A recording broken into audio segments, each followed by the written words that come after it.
నంద్యాల జిల్లా ఆళ్లగడ్డ పట్టణంలోని girls high school ను జిల్లా విద్యాశాఖ అధికారి జనార్దన్ రెడ్డి ఆకస్మికంగా తనిఖీ చేశారు.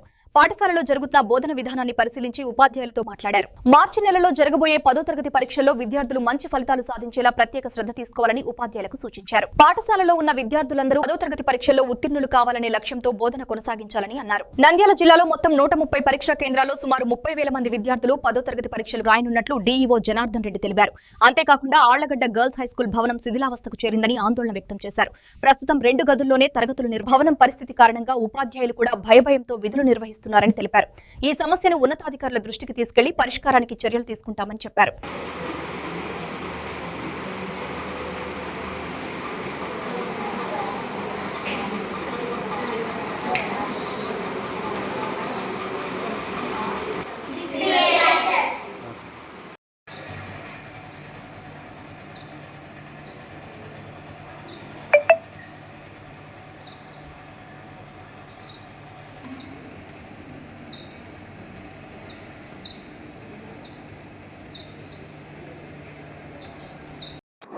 మన రాష్ట్రంలో 16 నుంచి 1 వరకు 10వ తరగతి పరీక్షలు జరగబోతున్నాయి. మన నంద్యాల జిల్లాలో దాదాపు 25,035 మంది పరీక్షలు రాయబోతున్నారు. మొత్తము 130 సెంటర్లలో ఎగ్జామ్ రాయబోతున్నారు.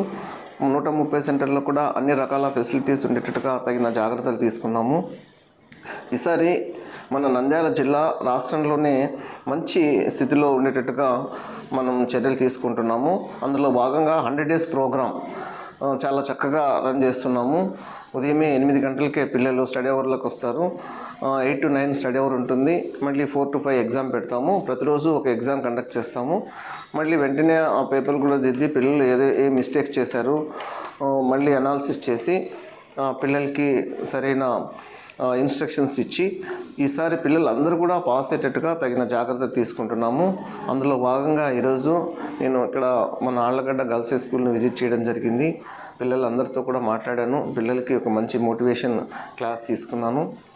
అట్లాగే టీచర్లందరితో కూడా మాట్లాడి పిల్లలు పట్ల ఎలాంటి జాగ్రత్తలు తీసుకోవాలి, పిల్లలకి ఎలాంటి సజెషన్స్ ఇవ్వాలి, ఇంట్లో ఎలాగా తల్లిదండ్రులు సూచనలు సలహాలు ఇస్తారో అట్లాగే టీచర్లు అందరూ కూడా పిల్లలను తమ పిల్లలుగా భావించి వాళ్లకు సరైన సలహాలు సూచనలు ఇచ్చి మంచి పౌరులుగా తయారు చేయాలన్న ఉద్దేశంతో మేమందరం కూడా ఆలోచిస్తున్నాము.